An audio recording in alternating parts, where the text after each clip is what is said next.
প্রতিবার অন্ধকার হওয়ার আগে এই লোকটি তার বাড়ির দরজায় অ্যালকোহল ছিটিয়ে দেয়। বাড়ি ফিরেই সে সবার আগে তার কুকুরটিকে পরিষ্কার করে। যেই সে দেখে যে সূর্য ডুবতে চলেছে, সে সাথে সাথে বিশেষ স্টিলের প্লেট লাগিয়ে দরজা ও জানালা বন্ধ করে দেয়। কিন্তু ঘরে এক ফোঁটা আলো না থাকা সত্ত্বেও সে নিজেকে নিরাপদ মনে করে না। সে নিজের রাইফেলটি বুকে জড়িয়ে কুকুরটিকে নিয়ে বাথটাবে গুটিসুটি মেরে বসে থাকে। তখনই সে শান্তি পায়। আসলে লোকটি এত কড়া নিরাপত্তা এই কারণেই করেছে, কারণ রাতের অন্ধকার নামার সাথে সাথেই বাইরের দুনিয়া আর মানুষের থাকে না। সেখানে ভয়ানক জম্বিদের দল রাস্তায় আতঙ্ক সৃষ্টি করে ঘুরে বেড়ায়। কারণ প্রায় 5 বছর আগে 2012 সালে একটি ভাইরাস ধ্বংসযজ্ঞ চালিয়েছিল। এই ভাইরাসটি 90% মানুষকে মেরে ফেলেছিল, আর 9% মানুষ জম্বিতে পরিণত হয়ে গিয়েছিল। এই জম্বিরা রোদ ভয় পায়, তারা শুধুমাত্র রাতে বেরোয় এবং তাদের ঘ্রাণ শক্তি অত্যন্ত তীব্র। এদিকে আমাদের গল্পের মূল চরিত্র উইল এই ভাইরাস থেকে বেঁচে আছে, কারণ সে সারা বিশ্বের সেই 1%-এরও কম মানুষের মধ্যে একজন যাদের শরীরে শক্তিশালী অ্যান্টিবডি রয়েছে। উইল তার ফোর্ড মাস্ট্যাং গাড়িটি নিয়ে নির্জন নিউ ইয়র্কের রাস্তায় দ্রুত গতিতে ছুটছিল। সে শহরের মাঝখানে একটি হরিণকে ধাওয়া করছিল। এই দুনিয়ায় যেখানে এখন কেবল সেই একা বেঁচে আছে, সেখানে খাবার সবচেয়ে মৌলিক এবং জরুরি প্রয়োজন হয়ে দাঁড়িয়েছে। কিন্তু যেই সে শিকার করতে যাবে, হঠাৎ একটি সিংহী ঝাঁপিয়ে পড়ে এবং তার আগেই হরিণটিকে ঘিরে ফেলে। শিকার হাতছাড়া হতে দেখে উইল সিংহীটিকে মারার কথা ভাবে। তখনই একটি সিংহ এবং কিছু শাবকও বেরিয়ে আসে। তাদেরকে দেখে উইলের তার মৃত পরিবারের কথা মনে পড়ে যায়। সে গুলি চালায় না, কারণ সে জানে যে সিংহরা প্রকৃতির ভারসাম্য বজায় রাখছে। বেঁচে থাকা মানুষদের খোঁজে বাইরে বের হওয়ার আগে সে তার আন্ডারগ্রাউন্ড মেডিকেল রুমে যায় এবং দেখে যে চিকিৎসার ফলে মিউটেন্ট ইঁদুরগুলো স্বাভাবিক হয়েছে কিনা, কিন্তু এখনও সে কোনো পরিবর্তন দেখতে পায় না। আসলে উইল একজন চমৎকার বিজ্ঞানী। সে ভাইরাস ভ্যাকসিনের ওপর ভিত্তি করে জিন থেরাপি তৈরি করেছে। যখন তার মনে হলো আজকের দিনটিও হতাশাজনক হবে, তখনই সে দেখতে পেল যে একটি মিউটেন্ট ইঁদুরের মধ্যে আর আক্রমণ করার শক্তি নেই, যা দেখে সে আন্দাজ করল যে ইঁদুরটি ধীরে ধীরে স্বাভাবিক হচ্ছে। যদি ইঁদুরের ওপর করা এই পরীক্ষা সফল হয়, তবে সে ওই জম্বিদেরও সাধারণ মানুষে ফিরিয়ে আনতে পারবে। দিনের বেলা বেঁচে থাকা মানুষ এবং জম্বিদের আস্তানার খোঁজে উইল প্রতিদিন ঠিক সকাল 8টায় বাড়ি থেকে বেরোয়। সে প্রতিদিন গাড়ি চালিয়ে ভিডিও স্টোরে যায়। সেখানে সে সিডি বদলায় এবং আগে থেকে রাখা পুতুলদের হালচাল জিজ্ঞেস করে। এটা দেখে কেউ কল্পনাও করতে পারবে না যে একজন মানুষ কতটা একা হতে পারে যে তাকে পুতুলদের বন্ধু বানাতে হয়েছে। সে নিজের যাওয়া প্রতিটি জায়গা ম্যাপে চিহ্নিত করে রাখে এবং ওই জায়গাগুলো থেকে খাবার ও প্রয়োজনীয় জিনিসপত্র সংগ্রহ করে। অন্য বেঁচে থাকা লোকেদের খোঁজে সে প্রতিদিন ঠিক দুপুর 12টার সময় রেডিওতে কল করে এবং অলৌকিক কিছু ঘটার আশায় গাড়ি চালিয়ে ঘাট পর্যন্ত পৌঁছায়। কিন্তু পুরো 3 বছর কেটে গেছে, সে কখনও কোনো উত্তর পায়নি। একাকিত্ব কমানোর জন্য উইল দুপুরে এন্টারপ্রাইজ এয়ারক্রাফট ক্যারিয়ারে যায় এবং একটি বিমানের উপর দাঁড়িয়ে গল্ফ খেলে। কিন্তু ঠিক সেই সময় তার কুকুরটি অদ্ভুত কিছু দেখতে পায়। দূরে কোথাও নড়াচড়া হচ্ছিল। উইল সাথে সাথে রাইফেল তুলে নেয়, স্কোপ দিয়ে দেখে এবং বুঝতে পারে যে ওটা একটা হরিণ। সে দেরি না করে কুকুরকে নিয়ে শিকারে বেরিয়ে পড়ে। কিন্তু তখনই একটা খারাপ ঘটনা ঘটে। হরিণটা এদিক ওদিক পালাতে গিয়ে ভুলবশত একটা বদ্ধ জায়গায় আটকে যায় এবং ভয় পেয়ে দালানের ভেতর ঢুকে পড়ে। হয়তো কুকুরটা অনেক দিন ধরে মাংস পায়নি, তাই সেও কোনো ভয় না পেয়ে তার পেছনে দালানের ভেতর ঢুকে যায়। উইল তাকে থামানোর চেষ্টা করে। উইল ঘাবড়ে যায়, কিন্তু নিজের কুকুরের জন্য তাকে ভেতরে যেতেই হয়। ভেতরে পুরোপুরি অন্ধকার ছিল, কিছুই দেখা যাচ্ছিল না। যদিও আমি ভিডিওর ব্রাইটনেস বাড়িয়ে দিয়েছি, তবুও পরিবেশটা আরও ভুতুড়ে এবং ভয়ানক লাগছিল। এই সময় উইলের বুক ভয়ে কাঁপছিল, এমনকি একটা আয়নাও তাকে ভয় পাইয়ে দিতে পারত। যেই সে ওপরে গিয়ে কুকুরটিকে খুঁজছিল, হঠাৎ সে এক আর্তনাদ শুনতে পেল। তার ভয় হচ্ছিল যে তার কুকুরের সাথে কোনো অঘটন ঘটেনি তো। সে নিজেকে সান্ত্বনা দিতে দিতে এগিয়ে গেল। সিঁড়িতে পড়ে থাকা রক্তের দাগ অনুসরণ করে মোড়ের মাথায় সে একটি প্রাণীর কাটা মাথা দেখতে পেল। স্বস্তির বিষয় এটাই ছিল যে এগিয়ে গিয়ে সে বুঝতে পারে ওটা এইমাত্র মারা যাওয়া একটা হরিণ ছিল। কিন্তু হরিণটির চোখে মুখে মরার আগের ভয় স্পষ্টভাবে দেখা যাচ্ছিল। এটা দেখে উইল বন্দুক তাক করে চারপাশ দেখতে লাগলো। তখনই সে আরও একটি ভয়ানক দৃশ্য দেখতে পেল। দেখতে না দেখতেই জম্বিদের একটা দল তার থেকে 5 মিটারেরও কম দূরত্বে ছিল। উইলকে তার কুকুরের জন্য সাহস সঞ্চয় করে ভেতরে যেতে হয়েছিল। অবশেষে সে একটি টেবিলের নিচে তার জার্মান শেফার্ডকে খুঁজে পায়, যাকে দেখে ভীষণ ভীত মনে হচ্ছিল। যেই সে এগিয়ে গিয়ে কুকুরটিকে ডাকতে যাবে, কুকুরটির নজর সোজাসুজি উইলের পিঠের পেছনে আটকে গেল। উইল কিছু একটা গন্ডগোল টের পায়। যেই সে পেছনে ঘুরে তাকালো, এক ভয়ানক দৃশ্য তার চোখের সামনে ভেসে উঠল। উইল তার কুকুরকে নিয়ে পাগলের মতো বাইরের দিকে দৌড়াতে শুরু করল, কিন্তু শেষমেশ তারা জম্বিদের হাতে ধরা পড়ে গেল।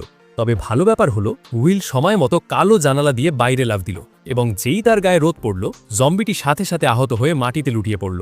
এইমাত্র ঘটে যাওয়া ঘটনা উইলকে ভয় পাইয়ে দিল। এর কারণে এসে জম্বিদের আস্তানার খোঁজও পেয়ে গেল। জম্বিদের ওপর পরীক্ষা করার জন্য উইল বাইরে একটা ফাঁদ পাতল। সে নিজের রক্তের একটা শিশি বের করল এবং সেটা দালানের দরজার সামনে রেখে দিল, আর নিজে বাইরে লুকিয়ে বসে রইল। সত্যি মাত্র 2 মিনিট 30 সেকেন্ডের মধ্যেই একটা জম্বি ফাঁদে পা দিল, আর যেই ফাঁদটা সক্রিয় হলো একটা জ্যাংত জম্বিকে জোর করে বাইরে টেনে আনা হলো। কিন্তু তখনই রাগী গর্জনের সাথে এক ভয়ঙ্কর চেহারার জম্বি হঠাৎ বেরিয়ে এলো, যেন সে উইলকে এক্ষুনি জ্যাংত খেয়ে ফেলতে চায়। সে নিজেও বুঝতে পারল না যে এই জম্বিটা এত রেগে ছিল কেন। বাড়ি ফেরার পর উইল জম্বিটির উপর পরীক্ষা নিরীক্ষা করতেই ব্যস্ত রইল। তার কোনো ধারণাই ছিল না যে এই নারী জম্বিটি আসলে ওই গর্জন করা জম্বি কিংয়ের স্ত্রী ছিল। উইল তাকে ধরে ফেলার কারণেই জম্বি আর মানুষের মধ্যে পুরো দমে যুদ্ধ বেঁধে গেল। সে তো এই শহরের একমাত্র জীবিত মানুষ ছিল, কিন্তু সে অবাক হলো তখন যখন সে দেখে একটা পুতুলের মাথা হঠাৎ নড়ে উঠল। আরও ভয়ের ব্যাপার ছিল যে এই পুতুলটা, যেটা আসলে ভিডিও স্টোরের দরজায় থাকার কথা, সেটা হঠাৎ কয়েক কিলোমিটার দূরে কিভাবে পৌঁছালো তা কেউ বুঝতে পারে না। সঙ্গে সঙ্গে উইল তার বন্দুক বের করে এবং পুতুলটির দিকে তাক করে, এটা ভেবে যে কোনো মানুষ হয়তো পুতুলটাকে এখানে রেখেছে যাতে সে উইলের সাথে কথা বলতে পারে। কিন্তু সে আশেপাশে কোনো মানুষ দেখতে পেল না, কারণ আসলে এটা একটা ফাঁদ যা জম্বি কিং প্রতিশোধের জন্য পেতেছে, কারণ সে তার স্ত্রীকে ধরে নিয়েছিল।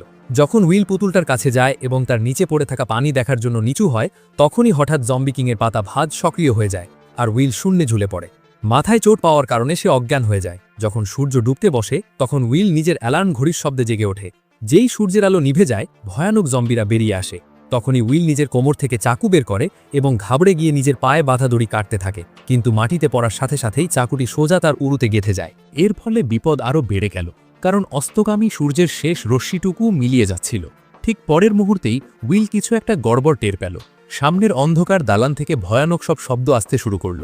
ঠিক তখনই জম্বি কিং সামনে এসে দাঁড়ালো এবং সে 3টি হিংস্র শিকারী কুকুর লেলিয়ে দিল, কিন্তু সূর্যের অবশিষ্ট আলোর কারণে তারা তার কাছে পৌঁছাতে পারল না। কিন্তু কয়েক মিনিট পর সূর্য ডুবতেই জম্বি শিকারী কুকুরগুলো পাগলের মতো আক্রমণ করে বসল। এই মুহূর্তে আমাদের মূল চরিত্র গুরুতর আহত। তার জীবন ও মৃত্যুর মাঝখানে আসার একমাত্র আলো হলো সেই জার্মান শেফার্ড, যে এই মহাপ্রলয়ের মাঝেও তার সঙ্গী দিয়েছে। এই জার্মান শেফার্ডই তার একমাত্র সঙ্গী। তার বেঁচে থাকার একমাত্র কারণ তার ভয় হচ্ছে যে তার কুকুরটি যেন মারা না যায়। গাড়িতে একটি পিস্তল রাখা ছিল। উইল গাড়ির দিকে হামাগুড়ি দিয়ে এগোতে লাগল, কিন্তু সূর্যের শেষ আলোটুকু মিলিয়ে যেতেই শিকারী কুকুরগুলোর আক্রমণের তীব্রতা বেড়ে গেল। এখন তার হাতের সময় খুব কম। ব্যথা সহ্য করে সে উঠে দাঁড়ায়। ঠিক সেই মুহূর্তেই হিংস্র জম্বি কুকুরগুলো তার উপর ঝাঁপিয়ে পড়ে, কিন্তু উইল তার বন্দুকের গুলিতে তাদের আক্রমণ থামিয়ে দেয়। তবে তখনই অন্য একটি জম্বি কুকুর তাকে আক্রমণ করে বসে। দেখতে না দেখতেই হিংস্র কুকুরটির ধারালো দাঁত তার গাল চিড়ে ফেলার উপক্রম করেছিল।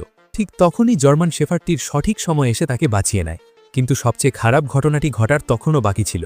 এইমাত্র হওয়া লড়াইয়ে অন্য কুকুরটি জার্মান শেফার্ডটিকে কামড়ে দিয়েছিল, যা দেখে উইলের বুকটা ধক করে উঠল, কারণ অ্যান্টিবডি কেবল উইলের শরীরে আছে, জার্মান শেফার্ডের শরীরে নয়। বাড়ি ফেরার পর উইল সাথে সাথে অ্যান্টিভাইরাল ওষুধের ইঞ্জেকশন দিল।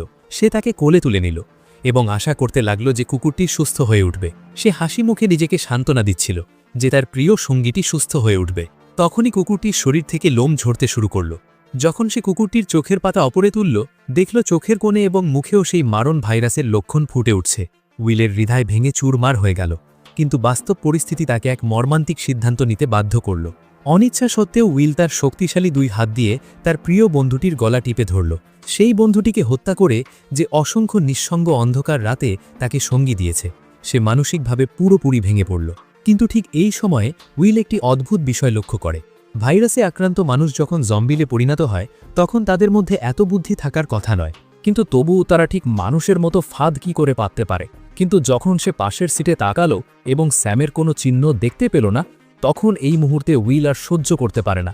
তাই সেই রাতেই সে নিজের গাড়ি নিয়ে সোজা বন্দরের দিকে ছুটে গেল এবং কোনো কিছু না ভেবেই ওই জম্বিদের ওপর আক্রমণ শুরু করে দিল।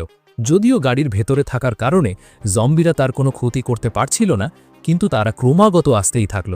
তারা গাড়িটিকে পুরোপুরি ঘিরে ফেলল এবং গাছ ভাঙতে শুরু করল। তখনই কিছু জম্বি ল্যাম্পপোস্টের ওপর উঠে পড়ল এবং সেটাকে সোজা গাড়ির ওপর ফেলে দিল। উইল গাড়িতে আটকা পড়ে গেল। সে দেখল জম্বিদের ভিড় তার দিকে ধেয়ে আসছে, তাই সে দ্রুত গাড়ি থেকে বের হওয়ার চেষ্টা করতে লাগল। কিন্তু তখনই সেখানে আরও জম্বি পৌঁছে যায়।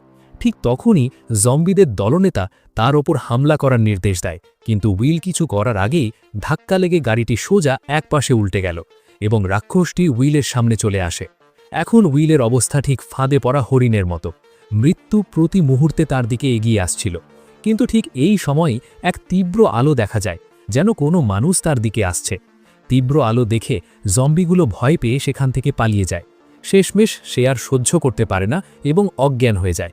যখন তার জ্ঞান ফিরে, সে দেখে সে নিজের বাড়িতে শুয়ে আছে এবং তার পায়ে লাগা ক্ষতে ব্যান্ডেজ করে দেওয়া হয়েছে। সে দেখে তার কাছে একজন মহিলা আছে, যার সাথে একটি বাচ্চাও ছিল। কোনো মানুষকে দেখার পর উইলের ৩ বছর কেটে গেছে। সে বুঝতেই পারছিল না যে মানুষের সাথে কিভাবে কথা বলতে হয়। এরপর মহিলাটি নিজের পরিচয় দেওয়া শুরু করে। অ্যানা উইলকে জানায় সে রেডিওতে উইলের বার্তা শুনেছিল। সে বাচ্চাটিকে নিয়ে নিউ ইয়র্কে চলে আসে এবং সারা দিন অপেক্ষা করতে থাকে, কিন্তু উইল আসেনি। অ্যানা তাকে বলে, আমরা ভারমন্টের দিকে যাচ্ছি, তুমিও আমাদের সঙ্গে চলো। সেইখানে পাহাড়ে অনেক মানুষ বেঁচে আছে, কারণ এই ভাইরাস ঠান্ডা সহ্য করতে পারে না। এই কথা শুনে উইলের চোখে মুখে রাগ ফুটে ওঠে। সে অ্যানাকে বলে, এখানে কোথাও নিরাপদ জায়গা নেই, পুরো আমেরিকা ধ্বংস হয়ে গেছে। অ্যানা উইলের সাথে তর্ক করতে চেয়েছিল, কিন্তু তখনই উইল তাদের ওপর চিৎকার করে ওঠে। সে সব সময় এটাই বিশ্বাস করত যে পৃথিবীতে একমাত্র সেই বেঁচে আছে। সে তার বাড়ির ভেতর বেশ কিছুক্ষণ একা বসে বুঝতে পারে সে যে তাদের উপরে চিৎকার করেছে এটা তার ভুল ছিল, তাই সে তাদের কাছে ক্ষমা চায়। উইলের মাথায় বুদ্ধি আসে। অ্যানা বলেছিল এই ভাইরাস ঠান্ডা সহ্য করতে পারে না, তাই সে সেই মেয়ে জম্বিটির নিচে বরফ দিয়ে তাকে ঠান্ডা করে এবং তার ওপর এক্সপেরিমেন্ট করে। এরপর অ্যানা উইলের ল্যাবে যায়। যখন সে বরফের মধ্যে শুয়ে থাকা ওই নারী জম্বিটিকে দেখে, তখন সে নিজের চোখকে বিশ্বাসই করতে পারছিল না এবং সে উইলকে জিজ্ঞেস করে সে কি সত্যি এই জম্বিটাকে সুস্থ করতে পারবে। এরপর অ্যানা দেওয়ালে শত শত জম্বির ছবি দেখে। ভ্যাকসিন তৈরির জন্য উইল তাদের ল্যাবের ইঁদুরের মতো ব্যবহার করেছিল। যেই সূর্যের আলো ডুবে যাচ্ছিল, উইল সাথে সাথে সব দরজা ও জানালা বন্ধ করে। অ্যানা আবার উইলকে কোয়ারেন্টাইন জোনে যাওয়ার জন্য বোঝানোর চেষ্টা করে, কিন্তু উইল কিছু উত্তর দেবার আগেই বাইরে থেকে জোর চিৎকার চেঁচামেচির আওয়াজ শুনতে পায়। যখন সে ছোট জানালা খুলে দেখে, জম্বিদের এক বিশাল দল তার বাড়ির দিকে এগিয়ে আসছে। উইল নিজের চোখের সামনের দৃশ্য দেখে বিশ্বাসই করতে পারছিল না। সে তো সবসময় নিজের গায়ের গন্ধ লুকানোর পূর্ণ চেষ্টা করেছিল, কিন্তু তবুও জম্বিদের এক বিশাল দল তার আস্তানার খোঁজ পেয়ে গিয়েছিল। তারা রাক্ষসের মতো পাগল হয়ে তাদের দিকে এগিয়ে আসছিল। উইল অ্যানাকে জিজ্ঞেস করে, তুমি যখন আমাকে এই বাড়িতে এনেছিলে তখন কি রাত ছিল? অ্যানা বলে, তখন ভোর হওয়ার কিছুক্ষণ আগে। উইল সাথে সাথে আশেপাশের সব জোরালো আলো জ্বেলে দিল। কিন্তু আশ্চর্যের বিষয় ছিল যে যেই জম্বিরা সাধারণত আলো ভয় পেত, তারা এবার হঠাৎ খুব চালাক হয়ে গিয়েছিল। সব স্ট্রিট লাইট নষ্ট করে ফেলার পর তারা লোকটির দিকে দ্রুত ছেম্যাম। উইল সাথে সাথে দ্বিতীয় নিরাপত্তা ব্যবস্থা চালু করে। তার বাড়ির আশেপাশে বোমা লাগিয়ে রেখেছিলাম, সেইগুলো বিস্ফোরণ ঘটায়, যার ফলে মুহূর্তের মধ্যে অনেক জম্বি মারা যায়। কিন্তু যেই সে অ্যানাকে ডাকতে ডাকতে ওপরে যাচ্ছিল, ঠিক সেই মুহূর্তেই এক জম্বি তার উপর হামলা করে। সে তাকে শক্ত করে ধরে সোজা মাটি থেকে তুলে টেবিলে ছুঁড়ে মারে। অসহায় উইল নির্মমতার শিকার হয়। যেই জম্বিটি ভাবে উইল মারা গেছে, কিন্তু সে জানতে পারে না যে সে এতক্ষণ নাটক করছিল। সে সুযোগ বুঝে স্ক্রু ড্রাইভার তুলে জম্বিটির ওপর আঘাত করে, কিন্তু এই আঘাতে তার কোনো ক্ষতি হয় না। জম্বিটি তাকে তুলে নিচে ফেলে দেয়। এখন যেই জম্বি কিং রাগে তার দিকে গর্জন করে ওঠে, তখনই উইল পাশ থেকে একটা রাইফেল তুলে তার ওপর গুলি চালায়। কিন্তু জম্বিটি এমনভাবে পালিয়ে যায় যেন সে জানে মানুষের অস্ত্র কতটা বিপজ্জনক। উইল এদিক ওদিক নিশানা করে, কিন্তু জম্বিটি সোজা দেওয়ালের আড়ালে লুকিয়ে পড়ে। তাই উইল সাথে সাথে গ্যাস সিলিন্ডারে নিশানা করে গুলি চালায়। বিস্ফোরণের ফলে জম্বিটি সোজা ছিটকে বাইরে গিয়ে পড়ে, কিন্তু তারপরেও সে খুব একটা আঘাত পায় না। যার পর সে সিঁড়ি বেয়ে উপরে উঠে সেখান থেকে উধাও হয়ে যায়। উইল যখন তার পিছু নেয়, তখন ওটা জানালা দিয়ে বাইরে লাফ দিয়ে পালিয়ে গেছে। উইল দ্রুত বাড়ির ভেতরে মহিলাটিকে খুঁজতে যায়, কিন্তু সে দেখে সঘরে আরও একটা জম্বি আছে এবং ওই মহিলা ও বাচ্চাটি ভয়ে আলমারির নিচে লুকিয়ে আছে। উইল তাদের ইশারা করে চুপ থাকার। সে পিস্তল দিয়ে জম্বিটাকে শেষ করার প্রস্তুতি নিচ্ছিল, কিন্তু তখনই জম্বিটি তাদের দেখে ফেলে। দুজনের যাতে ক্ষতি না হয় সেজন্য উইলকে বাধ্য হয়ে ভেতরে ঢুকে জম্বির ওপর গুলি চালায়, কিন্তু হঠাৎ বাইরে থেকে জোর আওয়াজ শোনা যায়। উইল দরজা খুলে দেখে জম্বি কিং তার দিকে গর্জন করছিল। আসলে সে আরও সঙ্গীদের ডাকতে গিয়েছিল। এর থেকেও ভয়ের ব্যাপার ছিল, এখন তাদের আক্রমণ শুধু ভাঙচুর ছিল না, বরং পুরো পরিকল্পনার সাথে ছিল। উইল যখন জানালার বাইরে জম্বি সর্দারকে দেখে, তখন তার মনে অস্বস্তি শুরু হলো, কারণ জম্বিদের দেখে শুধু পশুর মতো জীব মনে হচ্ছিল না, বরং তাদের বুদ্ধিও ছিল। তিনজন দ্রুত বেসমেন্টে পালিয়ে যায়। উইল প্রধান দরজাটি ভালোভাবে বন্ধ করে এবং অ্যানা বাচ্চাটিকে নিয়ে ল্যাবে লুকিয়ে পড়ে। কিন্তু তখনই সে এক অলৌকিক দৃশ্য দেখে। আসলে মেয়েটির শরীরকে ঠান্ডা করার কারণে উইলের ভ্যাকসিন কাজ করেছে। মেয়েটি আবার স্বাভাবিক হচ্ছিল। কিন্তু তখনই জম্বিরা ভেতরে ঢুকে পড়ে। উইল দ্রুত কাঁচের দরজা বন্ধ করে এবং তাদের বোঝাতে চেয়েছিল সে সব জম্বিদের আবার মানুষে পরিণত করতে পারে। কিন্তু এই সময় জম্বিদের চোখে উইল নিজেই এক ভয়ানক জম্বি ছিল, কারণ সে শুধু মাঝে মাঝে তাদের সঙ্গীদের ধরে এনে তাদের ওপর পরীক্ষা নিরীক্ষা চালায় তাই নয়, বরং এবার তো সে জম্বি কিংয়ের স্ত্রীকেও অপহরণ করে এনেছে, যার ফলে জম্বিদের পুরো বাহিনী রাগে ফেটে পড়ে। জম্বি কিং ক্রমাগত কাঁচের দরজায় ধাক্কা মারার কারণে কাঁচের দরজাটি কিছুটা ফেটে যায়। এই সময় উইল নিজের অবস্থা বুঝতে পারে। যখন সে অনমনে এদিক ওদিক তাকাচ্ছিল, তখন তার নজর ওই মহিলার ঘাড়ে থাকা প্রজাপতির উল্কির ওপর পড়ে। প্রজাপতি দেখেই তার মনে হলো যেন সে সব কিছু বুঝতে পেরেছে। উইল সাহস করে কাঁচের দরজাটা খুলে এরপর সে সেই জম্বি মেয়েটিকে জম্বিদের রাজার কাছে নিয়ে যায় এবং তার শরীরে যত ইকুইপমেন্ট লাগানো ছিল সব খুলে তাকে আবার স্বাভাবিক জম্বিতে পরিণত করে। জম্বি কিং তার স্ত্রীকে নিয়ে অনেক খুশি হয় এবং তারা তাকে নিয়ে সেখান থেকে চলে যায়। আর এই কাহিনী এখানেই শেষ হয়।